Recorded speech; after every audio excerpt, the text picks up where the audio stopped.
Yeah, mostly positive. My sort of ideas on the game hadn't changed since post-game. They were hard conditions, and I thought all three sides kept their head over the footy and tried to use it as best they could. So, yeah, pretty positive. Do you bring many senior guys back this week? We're going to train now in terms of, we've got a plan as to how many minutes every player should play, depending on the role we wanted to play in the home and away season. So the good thing about last weekend, we got through unscathed. So there'll be some changes as to who they will be. I'm not quite sure. We've got match committee this afternoon, but I just off the top of my head, Mitch Clark won't play this week. He was due to have a week off, so he'll rest. Clint Bartram will be another one, and there's a couple more that will probably sit out as well. How's Jack Trengo coming along? Yeah, he's coming along well. He won't play this week. Where his plan is to get him up for NAB 3. We play Hawthorn. Jack wants his game on the weekend. He worked pretty hard, Jack. His GPS results indicate that he covered a significant number of ground. So in terms of effort, and that was great. In terms of possession rate, he's a little bit down. So there was a bit of education there. But when you whatever he is, 194, 195 centimetres in those conditions, not overly built for you. But look, he tried. We're happy with his effort. I know you've spoken about him as a forward, obviously. Do you reach a point where you're considering playing him as centre back, settling him down? I don't know, Pete. One game's not the point. That's not the one game in the wet is not the tipping point. We'll see how he goes. But Jack will play forward again on Saturday night against the Pies. Has Sam Bleed's been involved back into the fold after your hardline stance after he missed that meeting? Oh, absolutely. That one I found really interesting in the fact that he was given a one-game suspension, so everyone thinks that it's got to be 2 and it's got to be 3. Well, Sam had a one-game suspension, so that finished on Saturday night. So he's fine. He'll train and put his hand up for selection. That zero tolerance approach that you've obviously initiated straight up, is that something that's going to continue all season long? Is the precedent set now? If any player's 20 minutes late to training, 20 minutes late to a meeting, they're out for the week? No, that wasn't the case with Sam. Sam missed the session, and I think that may have been in some quarters reported incorrectly that Sam was late. He didn't attend the session, which is very different to being 10 or 5 or 10 minutes late. Yeah, but still that stands.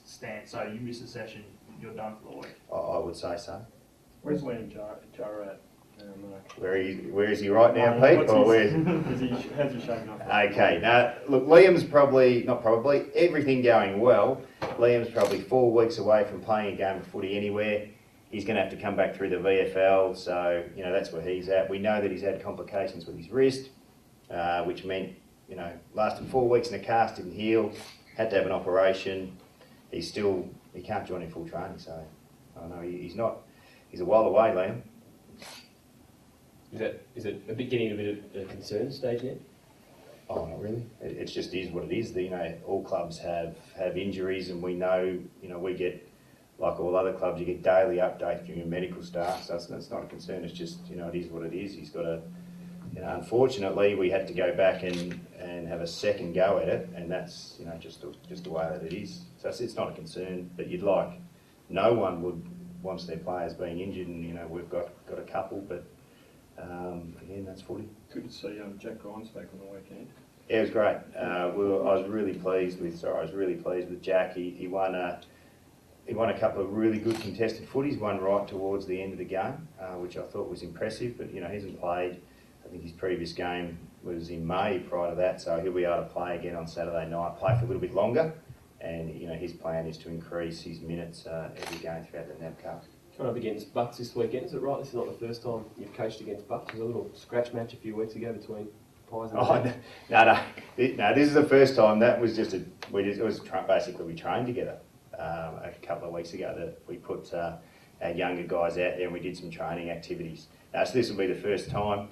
Look, in terms of opposition analysis, at this stage of the year, it's about what you're doing with your own club, and I'll worry about the Pies and Bucks on the Queen's birthday. I need to worry about my boys a little bit more now. That idea of training with each other and kind of against each other, is that something that you do again? Did it work for you? Did you get both lots of you get something out of it, you think? Yeah, we did. We thought it was a great idea. And it was, the players got a bit out of it, and it was really suited where we were both at in our pre-seasons. And, provided the AFL tick it off again next year, we'll do it. Did you have to go and seek league approval? Yeah, you have to get league approval to do stuff like that, and there's a whole a heap of reasons that I don't understand that you got to do it, but you got to do it. So Bucks and I got together and we organised that, and the same with Hawthorn and Richmond. They've been doing it for a couple of years. What do you make of the 2-2 sub rule? Yeah. Look, probably not long enough. On the night, you know, there was a million things. I was in the coach's box in charge for the first time. There were a million things that I was trying to, you know, get on top of. I think we need a little bit longer to make our mind up about that. You know, my initial stance is, in all honesty, it doesn't actually affect the coaches. Like, I'm not the one that has to stay out on the ground. All the clubs will have to play by the same rules. So whatever rule they bring in, as long as when we're playing Collingwood, they play with the same rules, and when you play Hawthorn, they play with the same rules, won't affect me. It'll be clearly the biggest impact the 2 and 2 will have on the players. They'll, if anyone was to, you know, you need to ask that question of the players. I think the coaches will just abide by whatever rules that they put in, but it'll have obviously have a massive impact on the players, and if they see that a negative one, then they can fight that fight. I'll leave that to them. That could adjust how you handle some of the players, I guess, in their game times and some of the older players as well.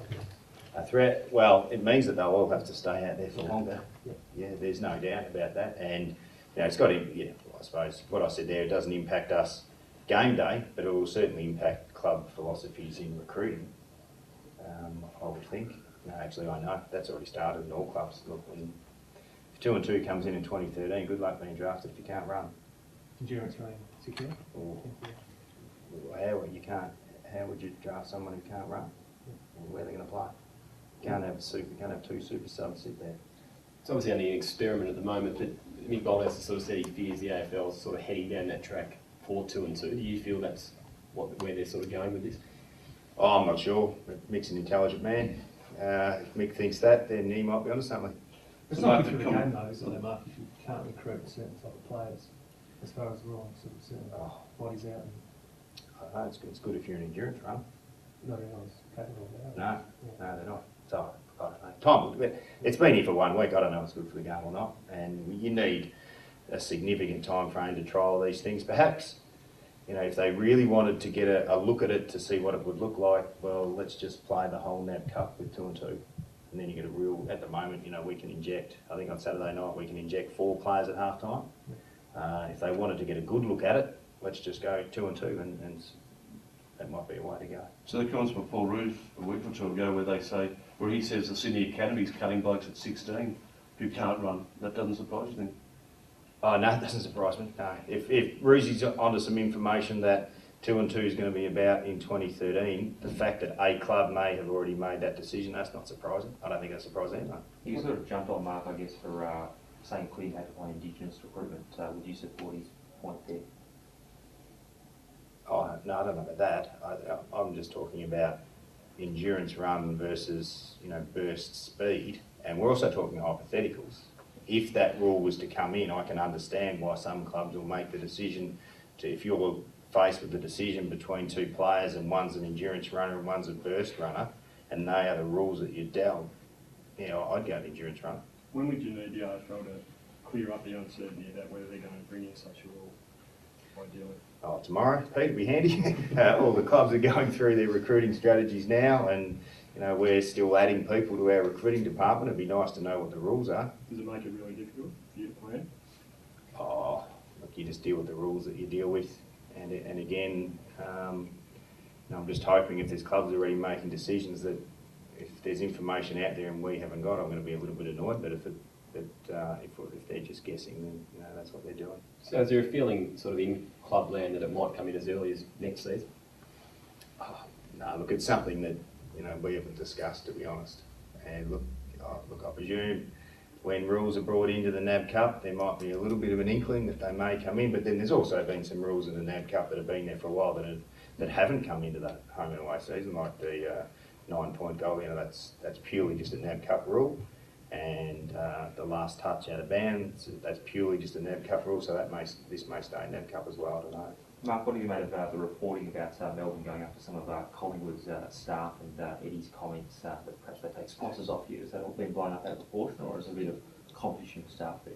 I don't know if it's been blown out of proportion, because I know about Eddie's comments. We were in Queensland and they weren't reported in the Gold Coast Times, the one that I read on the weekend, but I've heard about it. Look, Eddie is very passionate about Collingwood, and it's great, and he was fantastic to me while I worked at Collingwood, and you know, our guys are passionate about Melbourne.